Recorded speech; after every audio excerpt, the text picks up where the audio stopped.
السلام عليكم ورحمة الله وبركاته. كالي ويلا فريسو تشويني لقاado halkan kusoo dhowow asxaabi waan salaamay. waxaa laga yaabaa inaad tahay qof lagu magacaabo qof marka agtiisa la imaado la yidhaahdo dantiisa un bukaa dhex eegan oo la yidhaahdo qofkani moorta waxa weeyaan qof macangaga qalbi ma laha miya naxariis ma la miya agtiisaad imani dantiisun bukaa eegani uu kula sheekaysani su'aal isaga u muhiim u ku weydiin ama waxa laga yaabaa in lagu dhaahdo waxaa qof dantiisa aan aqoonin haddii uu arkayo noloshiisa inay hadafyo wanaagsan hortiisa yaalaan inuu dhaahdo maya walaal hadafkaaga adiga muxuu yahay maxaad rabtaa adigu waxaad rabtaan kula samaynaya oo tiisa dadka kale tooda ka horeysiiya oo qof la yidhaahdo waa lagu dulmiyaa waxaa laga yaabaa qof in lagu dacaaday inaad tahay qof aan go'aan qaadan karaynin qofku jecel yahay isagoo arkaya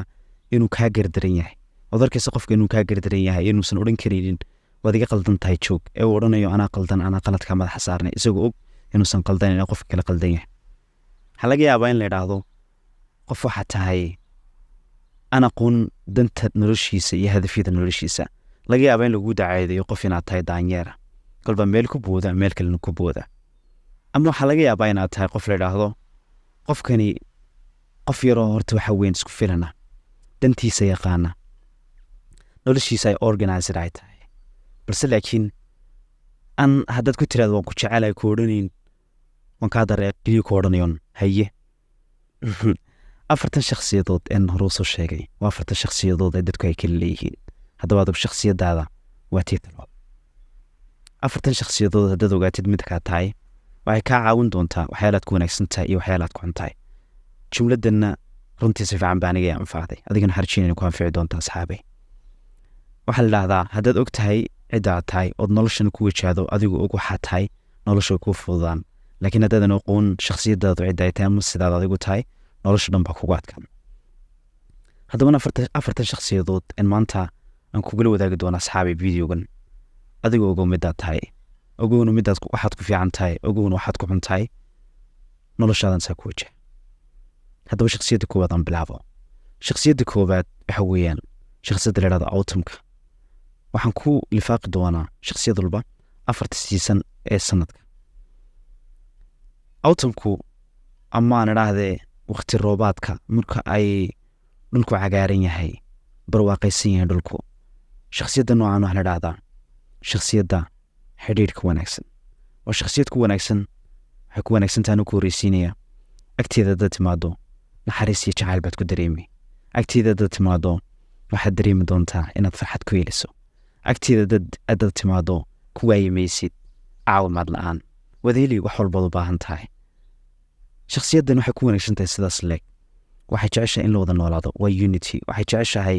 bulshayna ku dhex noolaato waa shakhsiyad dadka kale dareenkooda fahmi karta waa shakhsiyad agteeda aan lagu cidloonin waa shakhsiyad ku wanaagsan bulshadu kolba ka il daran iyo ka wanaagsan ee wax haysta waa shakhsiyad masaakiinta u naxariisata waa shakhsiyad wanaagsan qalbi wanaagsan leh shakhsiyaddan hadaba waxay ku xun tahay ciladay leedahay iyada laftirkeedu shakhsiyaddan ma taqaano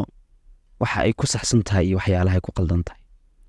shakhsiyaddan dadka kale way dulmin karayaan oo shakhsiyadda la yidhaahdo qofkan isaga oo og in laga gardaran yahay haddana wuxuu idhahdaa anaa qaldan raalli aho qofna la gelin badan laakiin badanaa noloshu maaha mar walba inaad qofka raali geliso waa inaad ogaataa isaguna inuu ku raali gelin karayo marka shakhsiyaddan ma taqaano inay keli u istaagi karayso waxay jeceshahay in la wada noolaado taasna iyada waxa uu tahay meel daldaloola oo laga soo geli karayo oo dad kale ay kasoo qayb geli karayaan nolosheeda iyagoo danna ku gaari karaya rabana inay dan ku gaadhaan marka shakhsiyaddan saasan kaga gudbaya shakhsiyadda labaad waxa weeyaan waa shakhsiyadda la yidhaahdo falling ama marka ay dhulku dayrta soomaali ahaan dayr bay noqonaysaa waa marka ay geeduhu daadanayaan seasonka marka lagu jiro haddaba shakhsiyaddan waxaan ku lifaaqaya waxa weeyaan ama shakhsiyaddan ay tahay waxyaalaha ay ku wanaagsan tahay waxa weeyaan waa shakhsiyad la yidhaahdo waa well organized nolosheeda dhan baaba nidaamsan way kala qorshaysan tahay waxay qabanayso way soo kici qofkani ama shakhsiyaddan way soo kici maalintii way garanaysaa waxay qabanayso gurigeeda yar wuu nidaamsan yahay waad soo geli sariirteeda yar bustaheeda yar meesha qalinkeedii buuggeedu yaallo shakhsiyaddan waa well organized nolosheeda waxay la wajahdaa iyadoo nidaamaysan nolosheeda dhan baa nidaamaysan waana waxaan lagu yar dacaayday isku filan qofka noocaan hadhaa isku filan shakhsiyaddan waxay ku wanaagsantahay sidaas leeg waxay noqotaa badanaa engineer waxay noqotaa xisaabaadkay ku fiican tahay waxyaalaha su-aalaha adag ee u baahan nolosha in laga jawaabo si fiican bay uga xalin ay u jawaabi karaysaa shakhsiyaddan waxay ku wanaagsan tahay gaming shakhsiyaddan waxay ku wanaagsan tahay inay ciyaarto kombiyuutarada ay aad ugu fiican tahay haddaba shakhsiyaddan waxay ku xun tahay shakhsiyaddan waa shakhsiyad nolosha mar walba dhibaato timaado jecel inay keligeed wajahdo shakhsiyaddan waxay wax ku fahantaa nolosha keli laakiin nolosha keli maaha haddaad doonayso inaad nolosha meel fogaad gaadho keli gaadhi kuma gaadhi karso waxaad u baahantay dad inay kaa caawiyaan laakiin shakhsiyaddan waxay aaminsan tahay ama ay shakhsiyaddan mar walba la dhibaatootaa inay keligeed ay tiraahdo hawsha aanay u kooban tahay qofka lamaanahe la nool uma sheegi karto dareenka ay qabto waayo waxay jecesha inay keli nolosha iyadu ay xaliso qofka laakiin ku garab noolno ku garab dhibaatooda maadaama uma sheegi qofkii wuxuu dareensan yahay amuun baa la dhahdaa qofkan waad garab iman waxaad ku odhan waan ku jecelahay wuxuu ku odhan haye horta amuun baatay bilaa dareen baatay madan odhani waan kaa daranay qofka noocana waa shakhsiyaddan shakhsiyaddani waxay kali ku xun tahay sidaas leeg mataqaano qaabkii ay odhan lahayd waxaana rabaa cabashadeeda ma dhiiban karto haddaba shakhsiyadda saddexaadan gudbo shakhsiyadda saddexaad hadhaa samar oo marka la dhahdo xagax dhulku markuu kulul yahay cadceedda markay kulusha jooga markuu kulul yahay waa baarti tahay haddaba shakhsiyaddani waxay ku wanaagsan tahay waa shakhsiyadna la dhahdo easy life ku nooshay waa shakhsiyad isma dhibta ah maalinteeda waxay ku wajahdaa farxad maalinteeda waxay ku wajahdaa dhool caddayn waxayna ku dhammaataa dhool caddayn galaaska hadday iska soo daahdo macalinku dhaha maxaad ku soo daahday macalin soo urdada la raagtay ayay iska odhan way qoslina shakhsiyaddani nolosha way fududaysataa aadna way u jilaysataa nolosha waxay ku wajahdaa iyadoo nolosha fudud waxayna ku dhamaataa way ku dhalataa iyadoo fudud waxayna ku dhammaataa nolosheedu iyadoo fudud shakhsiyaddan waxay ku wanaagsan tahay haddaad tiraadid gidaarka la hadal gidaarka xataa uu sheekeen waxay ku odhan xataa ka qalbiga adag la ku tiraadid qofkan waa dhagax adayg oo inta u tagtay ku odhan haye saata samfeen in ka qoslin shakhsiyaddan waxay ku wanaagsan tahay wax iibgeynta waxay ku wanaagsan tahay saleska haddii meherad loo dhiibo lagu dhahdo hooyo meheraddan hay waxna iibi maanta loo hadlay shakhsiyaddan waxay ku wanaagsan tahay saas leeg bulsho fara badan ay dhexgeli karaysaa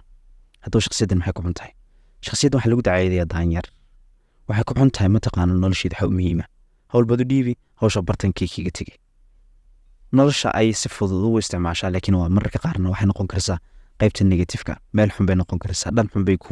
ay nolosha ku geyn karaysaa hadda noloshaadan si fiican aadan ama hadaf aadan lahayn saas le waxay ku xun tahay shakhsiyaddani male hadaf nolosha hadafka male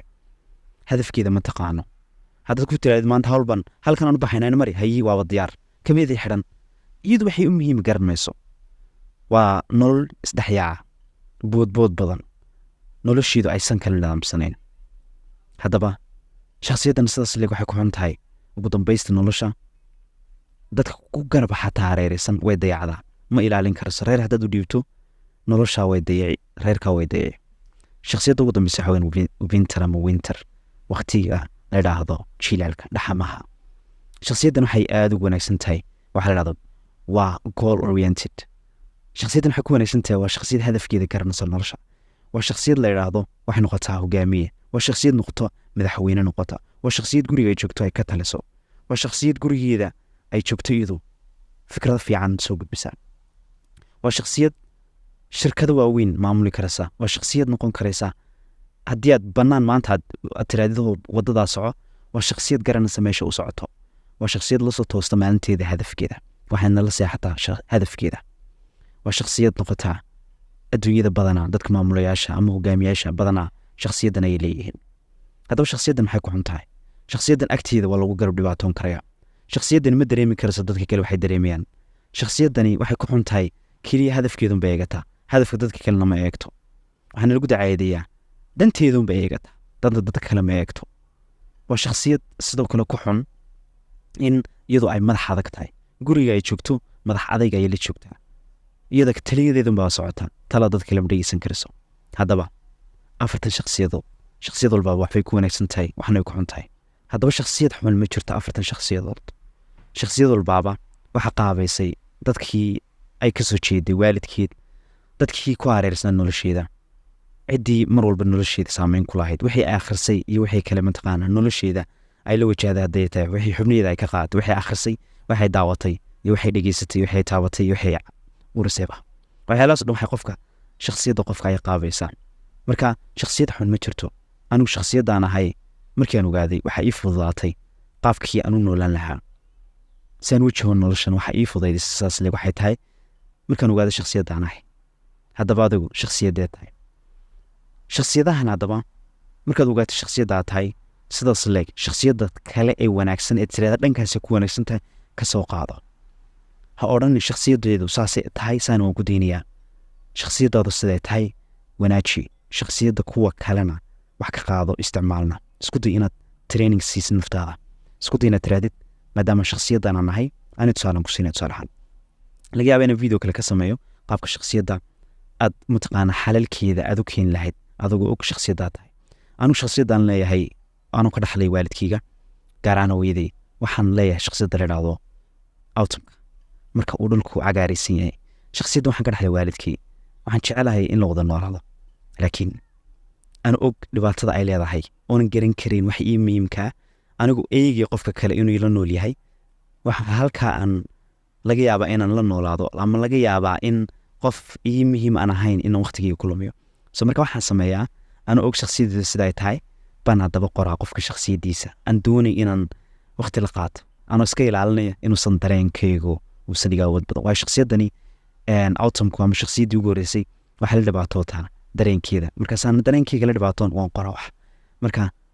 laga yaaba video kale aan ka samayn doonaa haddii cod safar badan uuna deenkeedii ka imaado. waqtigaad la qaateen aad baad ugu mahadsan tahay. shakhsiyaddaada dabawaatee hoos noogu reeb. asalaamu calaykum waraxmatullahi wabarakaatu.